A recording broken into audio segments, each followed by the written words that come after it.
Good morning, students. In our previous video, we have taken an introduction of the chapter number 5, coal and petroleum.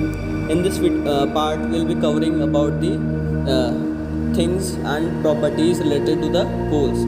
Okay, related to the coal. Okay, now we are going to start.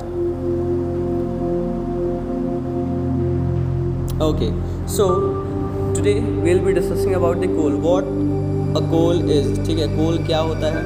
ठीक है, तो how will we learn? See, coal is a hard stone and black in color.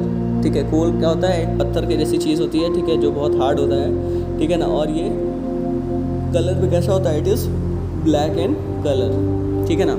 अभी देखिए, coal is one of the fuels use to cook food. ठीक है, हम क्या करते हैं? कोल को यूज़ करते हैं घरों में. बहुत सारे लोग पहले यूज़ किया करते थे, अब तो कम यूज़ होता है. ठीक है ना. तो कोल का यूज़ किया जाता था फ्यूल की तरह. ठीक है, खाना बनाने में. ठीक है, और ठीक है, और कहाँ यूज़ होता था? In the railway engines. ठीक है, रेलवे इंजन में. ठीक है, जो पानी से स्टीम प्रोड्यूस करता था और इंजन चल पाता था. ठीक है, और भी कहाँ यूज़ होता है? थर्मल पावर प्लांट्स में यूज़ होता है, जहाँ पे इलेक्ट्रिसिटी बन पाती है. ठीक है ना. और कोल्स को इंडस्ट्रीज़ में, अलग अलग तरह की इंडस्ट्रीज़ में भी यूज़ किया जाता है, ताकि वहाँ पे अलग अलग चीज़ें बन सकें, अलग अलग काम हो सके. ठीक है, जैसे स्टील इंडस्ट्रीज़ हो गई. ठीक है ना, और आयरन स्टील इंडस्ट्रीज़ हो गई, बड़ी बड़ी चमड़े की फैक्ट्रीज़ हो गई. ठीक है, थर्मल पावर प्लांट्स हो गए. तो ये सारे के सारे जगह पे, ठीक है, किसका यूज़ होता है? Coal. Okay, but now we are going to study one of the most interesting topics today, and that is story of coal. ठीक है ना, यानी कोल कैसे बना, कोल कैसे आया, अर्थ पे इसकी एग्जिस्टेंस कैसे हुई. ठीक है, क्या क्या प्रोसेस से हो के ये गुजरा, हमें कोल कैसे मिला, ये सारी चीज़ें हम देखेंगे. So let us start with the story, and that starts from 300 million years ago. ठीक है ना, 300 मिलियन साल पहले. ठीक है, कि ये बात है. ठीक है, उस टाइम पे हमारे अर्थ बहुत ही डेंस फॉरेस्ट हुआ करते थे, बहुत ही डेंस फॉरेस्ट हुआ करते थे. ठीक है ना, डेंस मतलब घने, बहुत ही घने जंगल हुआ करते थे. So due to natural process like flooding, this forest got buried under the soil. अब देखो क्या होता था उस टाइम पे, बाढ़ बहुत आई थी. ठीक है, तो बाढ़ आने की वजह से जो ये फॉरेस्ट थे, ये सारे के सारे धंस गए अंदर, बरी हो गए. ठीक है ना, ये सारे के सारे ज़मीन में चले गए. ठीक है, सॉइल में बरी हो गए, जिसकी वजह से ये सालों साल उसमें दबे रहे. ठीक है, तो ये मिट्टी में जब कोई चीज़ दबी रहती है, आपको पता है वो चीज़ें ख़राब होती हैं. ठीक है ना. सो तो यहाँ पे क्या हो रहा है कि यहाँ पे सॉइल में ये डिपॉजिट होते चले गए बहुत. ठीक है, और एकदम कंप्रेस हो गए. कंप्रेस मतलब एकदम दब गए.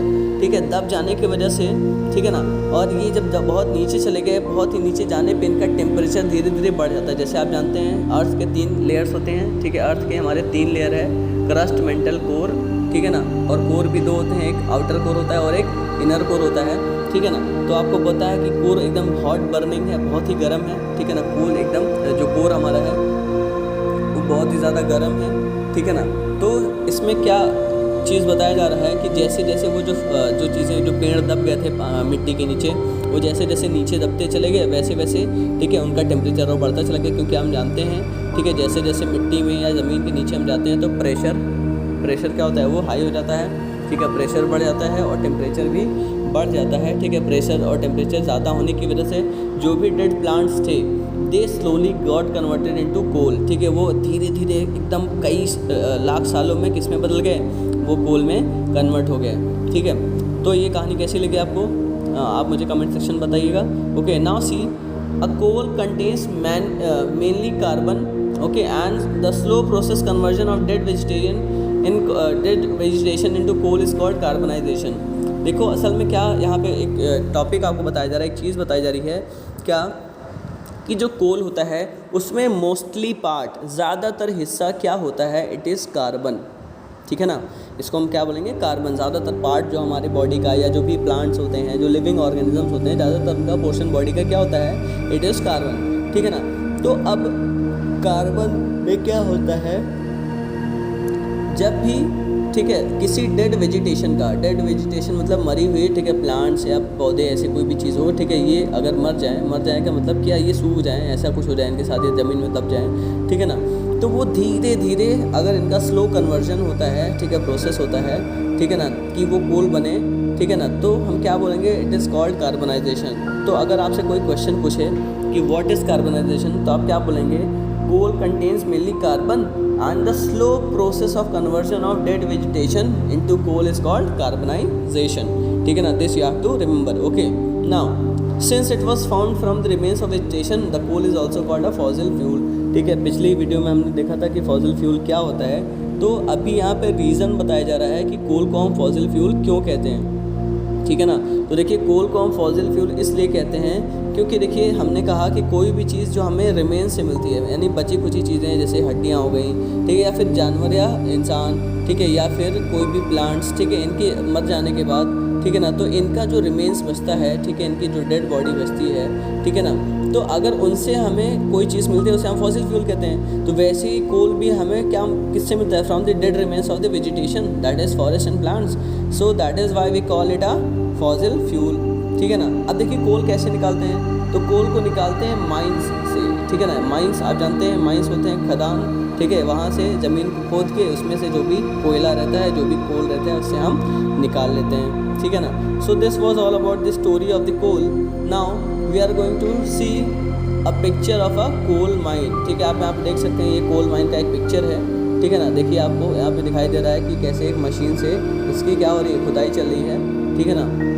पहले के ज़माने में तो उतनी मशीन हुआ नहीं करती थी, तो लोग क्या यूज़ करते थे, लोग खुद ही जाते थे और अपने हाथों से खुदाई करते थे। अभी भी लोग जाते हैं लेकिन उतनी उनकी अमाउंट नहीं है, अब वो लोग कम जाते हैं, ठीक है ना। अभी ज़्यादातर चीज़ें कैसे होती हैं, मशीन से होती हैं, okay. Now you can see here what we have. आप देखिए कोल से हमें क्या क्या चीज़ें मिलती हैं, ठीक है ना। तो देखिए जब भी हम कोल को बर्न करते हैं तो हमें हीट एनर्जी मिलती है, ठीक है ना। What we get heat energy, ठीक है ना। और हीट एनर्जी के साथ साथ हमें, ठीक है, देखिए हमारा जब कोल बर्न होता है तो इसमें एक गैस निकलती है जो कि हमारे एनवायरनमेंट के लिए बहुत ही डेडली होती है, पॉइजनस होती है, वो है कार्बन डाइऑक्साइड, ठीक है ना। तो कार्बन डाइऑक्साइड इतनी खतरनाक गैस होती है जिसकी वजह से हमारे ग्रीन हाउस इफेक्ट बढ़ता है, ठीक है ना। हमारी ग्लोबल वार्मिंग होती है, हमारे एटमॉस्फेयर को बहुत नुकसान होता है, ठीक है ना। इसीलिए हमें बचना चाहिए कोल को बर्न करने से, लेकिन फिर भी हमारी मजबूरी है, इंडस्ट्रीज़ में इनका हम यूज़ करते हैं क्योंकि कोल बहुत ही सस्ता होता है। It is a cheap source of fuel, that is why coal is use still in industries as well as in thermal power corporations. Getting now.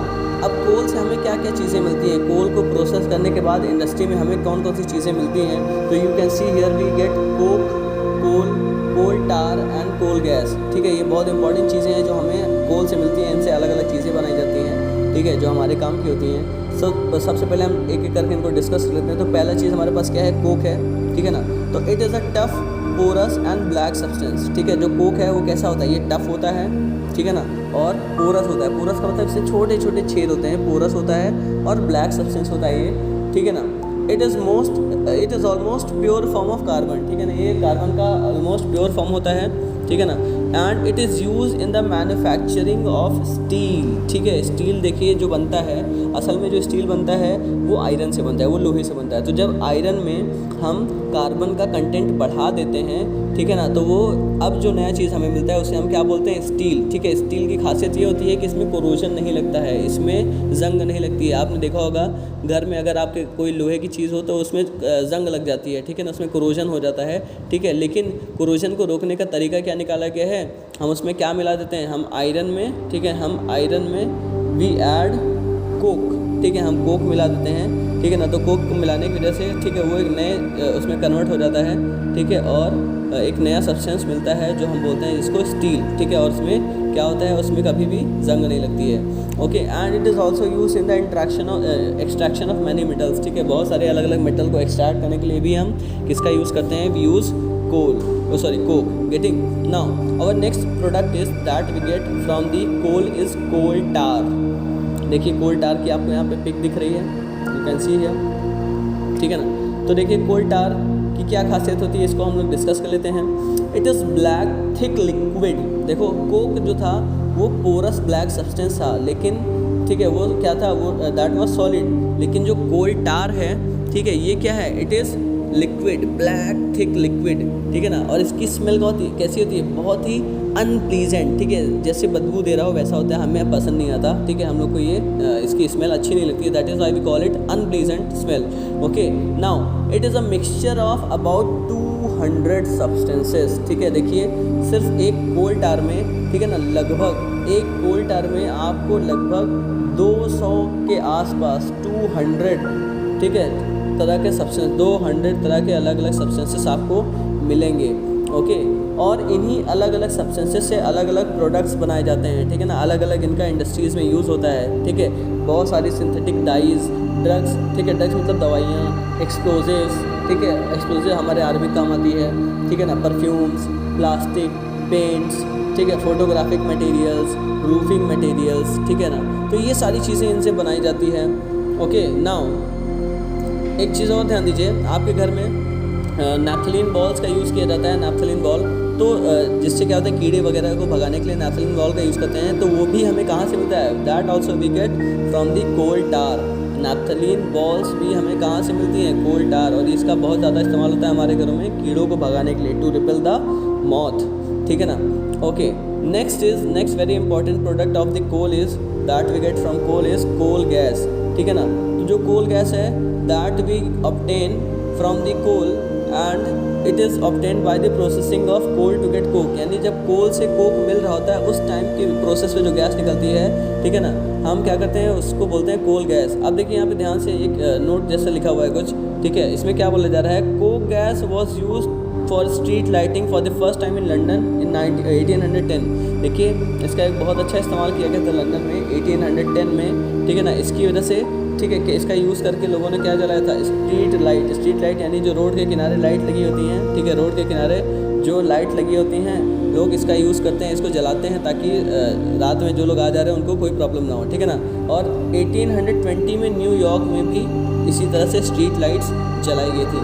Okay, nowadays it is use as a source of heat rather than light. अभी लोग इसका light की तरह तो इस्तेमाल नहीं करते हैं, लेकिन हीट के सोर्स की तरह इस्तेमाल करते हैं। Getting, so this is all about the coal, okay, and about its history and story. Okay, if you have any questions you can ask in the comment section. So that's all for today. We'll be discussing our next topic, that is petroleum, in our next video. Okay, thank you class.